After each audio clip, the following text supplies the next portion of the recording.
Ladies and gentlemen, good evening. It is my hope and prayer that this video is actually going to find you guys in good health. Personally, I'm fine. Kisumu is also fantastic. Maybe you could let me know where you are watching the video from, the county or the country. Raila Amolo Odinga returned back into the country earlier today, and he headed straight to Kamukunji grounds. And I paid very close attention to Raila Odinga's speech and the speeches and the body language during that particular event. I also observed the reaction from William Ruto and his team, and I came to two conclusions. The first conclusion is that Raila Odinga has a clear game plan on what he wants to achieve. Whether he's going to achieve them is something I don't know. I don't know whether his ultimate goal is to remove William Ruto from power, but I don't think that's going to be possible. The second conclusion I came to is the fact that William Samoei Arap Ruto is actually shaken. You could tell that from his reaction. His reactions were designed in a way that they were using reverse psychology. That explains why, despite the fact that he was claiming that he's not any other person, he had to wait for Raila Odinga to deliver his speech so that he could respond while in Kiambu. But I don't want to get into all those for now. There's much which I'll talk about tomorrow. The intrigues, the drama, and behind the scenes during that particular event, which actually caught the attention of the country today. Right now, I want us to look at Raila Odinga's demands or the message which he delivered to his supporters. There are actually 9 or 10. Before we do that, for those who are watching the channel for the first time, I want you guys to take a second or two, click the subscribe button so that next time we produce a video like this, YouTube will automatically notify you. And to the subscribers, I want to continue thanking you guys for your continued support, because without that support, this channel cannot be where it is now. Let us get back to the main issue and begin with item number 1. If you paid a close attention to Raila Odinga's speech, the first clarion call he made to his supporters was that they were going to reject the 2022 election results totally. In light of the above, here is our clarion call. Here is our clarion call. 1. First, we as Azimio reject the 2022 election result totally.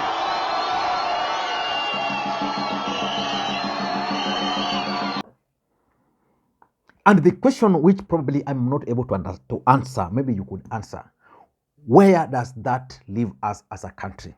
Because according to our constitution, elections are held every 5 years. And once elections are held, IEBC is supposed to conduct those elections. They're supposed to announce results. So they declared Ruto as the president of the Republic of Kenya. Raila Odinga challenged those results at the Supreme Court. The Supreme Court ruled in favor of Ruto. The fact is, the Supreme Court is the highest court in Kenya, so which means once they make the ruling, that's final. Which means the Supreme Court made William Ruto's presidency legitimate. They made the results legitimate. Raila Odinga right now has asked his supporters to reject those results. Where is that leaving you and me as a Kenyan? So that's the first thing. The second thing he talked about is that he won't recognize Ruto as the president of the Republic of Kenya. And not only recognize Ruto, he won't recognize any other official, which means Raila Odinga is not recognized Rigathi Gachagua as the deputy president. Raila Odinga is not recognized Musalia Mudavadi, is not recognized the cabinet. And I want to ask you, the other day we saw these leaders in Nyanza receiving William Ruto as the president of the Republic of Kenya, and they recognized the fact that William Ruto is actually the president of the Republic of Kenya. What can you conclude about that? Two, we don't recognize Mr. William Ruto as the president of Kenya.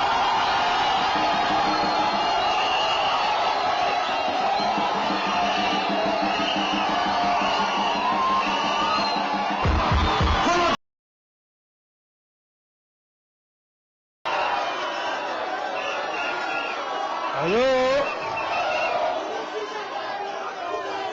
Hello? Hello?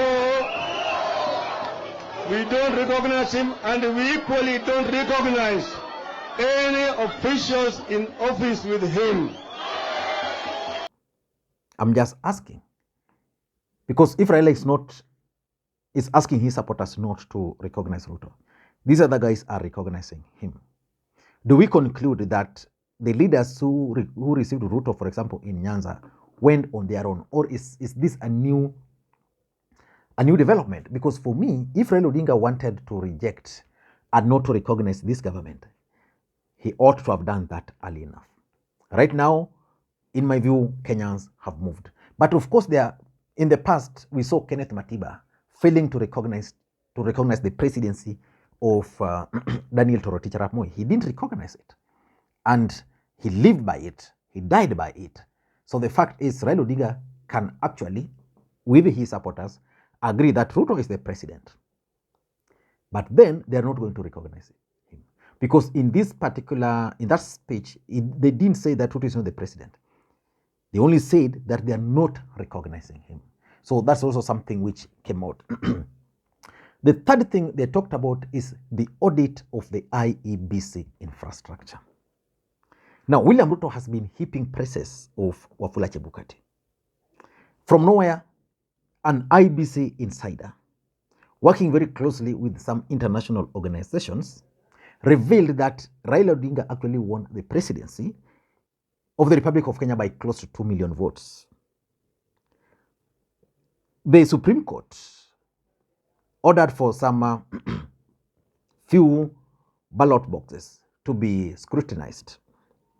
That audit result, up to today, is still being questioned because the results by those who are on Azimio's side is totally different from the report which the Supreme Court received. So, will William Ruto agree to have the IEBC infrastructure audited? And what will be the outcome of that audit? Remember, William Ruto is currently the president of the Republic of Kenya. So for me, if you ask me, I tend to think that Raila Odinga is laying the ground to overhaul the IEBC. Probably he has some other things because Raila Odinga is actually leaving Kenyans in suspense. He's giving them piecemeal information. So let us wait for, is it Jacaranda rally? So that we can see how it's going to turn out.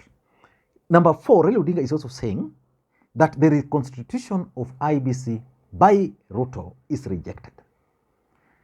He's actually calling for no reforms, no election. You see, the truth of the matter is that as we speak in this country today, we don't have IEBC. All the commissioners are out of office. IEBC is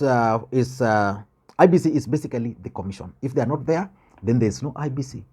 But a new IEBC commissioners are supposed to be reconstituted, new commissioners. William Ruto is trying to take charge of this process, and this is what Raila Odinga is telling him, that we agree a new IEBC will be put in place, but you are not going to do it alone. You must involve us.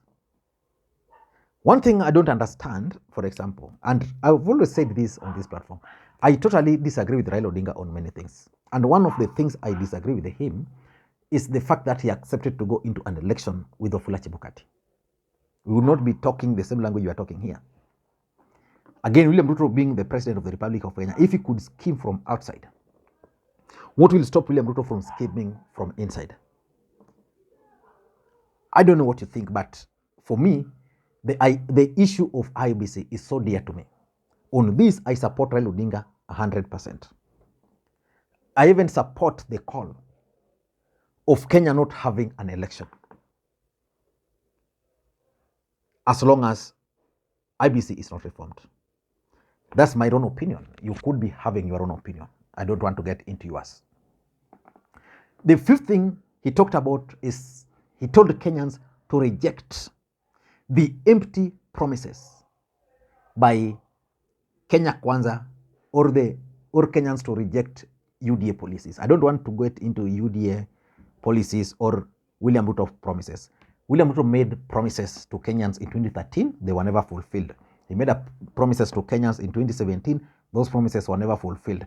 William Ruto is still making promises to Kenyans. Those promises will not be fulfilled. He will still make those promises again, if you ask me, in 2027. Again, nothing will happen. So when it comes to issues of rejecting empty promises, for me, I rejected them. On this platform alone, I was totally opposed to the idea of giving Kenyans just free money. It can't work. It has never worked before. That because you are selling things, you are given 500 bob. Some people say 500 bob is a lot of money, can change lives. It's okay, it can change. In fact, there are people who have begun or started their businesses even without money, and they've succeeded. But you can't give people government money just for the sake of it. Hustlers funds was actually meant for money laundering, if you ask me. Number 6, the other thing he talked about is that he asked his supporters to resist and demand removal of punitive taxes. Now, this is where the problem is. William Ruto came up with tax policies. As we speak, even before the last election, Kenyans were the most heavily taxed individuals in the country. William Ruto has increased taxes. You know, I don't even know how Kenyans are surviving. It's just too much for Kenyans. And they are still planning to increase those taxes. You ask why. You see, like for example, Uhuru had subsidies on fuel. Those were taxes. If you stopped those taxes, you stopped subsidies, then it means you should have raised enough money by now. You don't have to go back to Kenyans and burden them with other taxes. William Ruto is introducing more taxes on everything in this country. So for me, if I had a way of resisting those taxes, I would. But is there a strategy Raila Odinga will use to ask his supporters to resist these taxes? I don't think there's a way, because apart from organizing these rallies, attending them, talking there, it ends there. Kenyans at the end of the day will still go to the shop to buy that expensive unga. They'll still go to the shop to buy those expensive books. They'll still go to what? Buy everything expensive. And then tomorrow the circles will continue. The 7th thing he talked about is that he wants Kenya Kwanza government to resign. There's someone who once said that he will only resign over his dead body. That was Amos Kimunya. In Kenya, in Africa, leaders don't resign. They don't. So if Raila is expecting, Ruto is expecting, Mudavadi is expecting Rigathi Gachagua to resign, I don't think that's going to happen. But for me, the strategies Raila Odinga is pursuing is actually fitting into his politics. The handshake really spoiled politics for Raila Odinga. That's the fact. This is the brand of politics which Raila Odinga supporters actually want him to play. If he had played this brand of politics, probably things would have changed. The other, number 8, the other thing he talked about is that he wants say no to UDA regime. Basically, he's asking his supporters to start resisting UDA government today. And it's not giving a clear strategy. For example, if we are talking of us resisting UDA government, how are we going to resist it? How are we resisting it? They must come up with a strategy that if you are going to resist, like for example, during the resist movement, they were clear on certain things, like you resist this, you resist this. So like in this government, they can tell us that if you want to resist this government, these are the things you do, these are the things you don't do. For example, I know at least 3 people who don't recognize William Ruto's government. They just do their thing and they move. They pay their taxes, but for them, anything to do with this government, they are not even seeking for government services. And lastly, Raila Odinga is saying that Kenya must be a good example to Africa. Why? Because in Africa, it's known that elections are stolen, and after elections are stolen, things just dies like that. Nothing happens. So he wants this to stop, which for me is a good thing. But how will Raila Odinga ensure that election rigging will never happen again? I'm just trying to spin that in my head, and I'm not getting it. Until next time, this is Lee Makwiny. Bye-bye.